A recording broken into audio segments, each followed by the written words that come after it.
오늘 함께 묵상할 말씀은 사무엘하 12장 1절에서 9절까지의 말씀입니다. 다윗은 모든 일을 완벽하게 덮었다고 생각했습니다.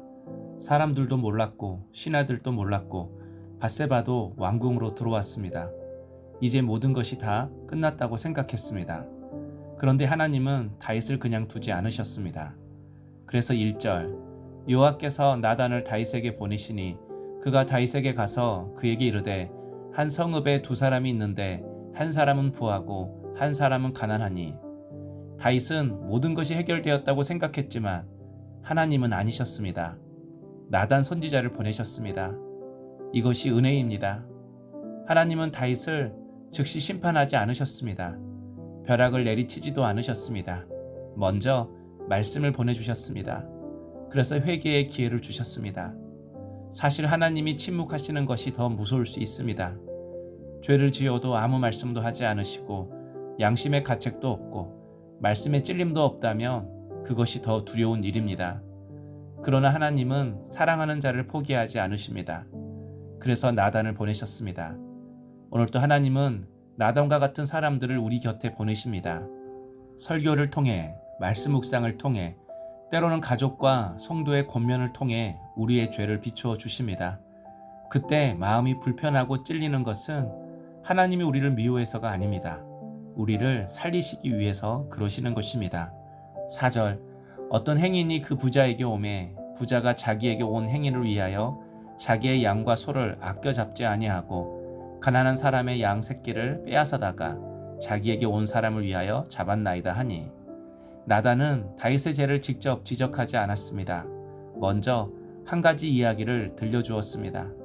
많은 양과 소를 가진 부자가 있었습니다. 그런데 손님이 찾아오자 자기 양은 아까워서 잡지 않고 가난한 사람의 하나뿐인 어린 암양을 빼앗아 잡았다는 이야기입니다. 그런데 이 이야기를 듣고 다윗이 화를 냅니다. 하지만 다윗은 가난한 자의 양을 빼앗은 부자가 바로 자기 자신임을 알지 못했습니다. 하나님께서는 다윗에게 왕의 자리도 주셨고 권세도 주셨고 수많은 은혜도 주셨습니다. 부족한 것이 없는 부자와 같은 은혜를 주셨습니다. 그런데 다윗은 충신 우리아의 아내 밧세바를 빼앗았습니다.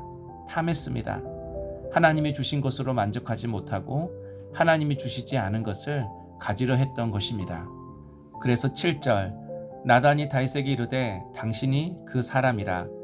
이스라엘의 하나님 여호와께서 이와 같이 이르시기를 내가 너를 이스라엘 왕으로 기름 붓기 위하여 너를 사울의 손에서 구원하고. 나단 선지자는 다윗에게 말했습니다. 당신이 그 사람입니다.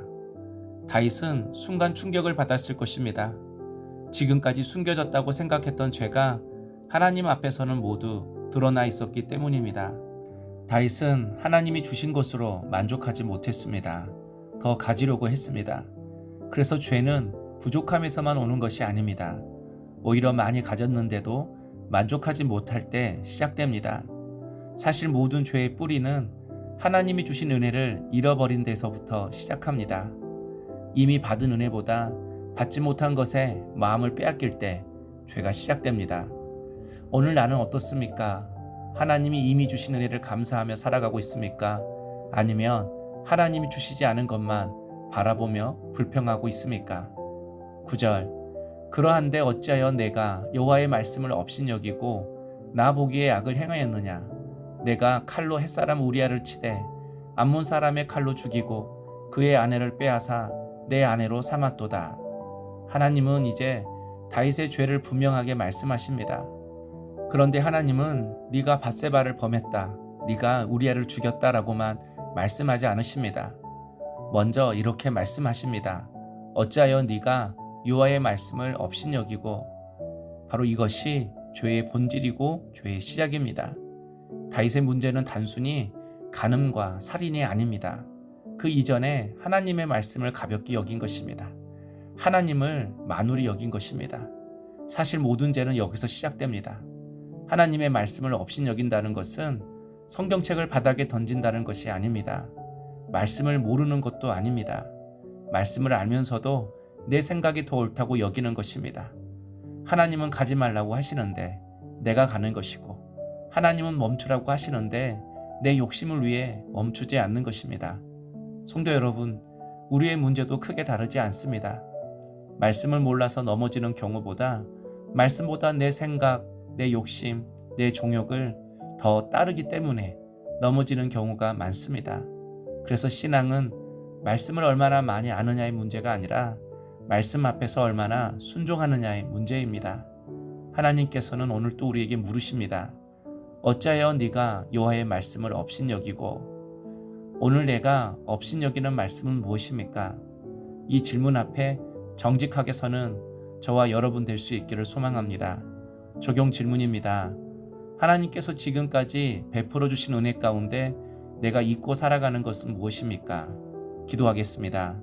주님, 왕으로 세우시고 지켜주셨던 하나님의 은혜를 잊어버렸던 다윗처럼 우리도 날마다 베풀어 주신 은혜를 당연하게 여기며 살아왔음을 고백합니다.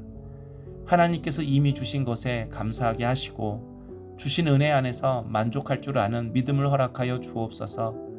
부족함보다 은혜를 바라보게 하시고 불평보다 감사를 선택하게 하시며 욕심보다 순종을 선택하게 하옵소서.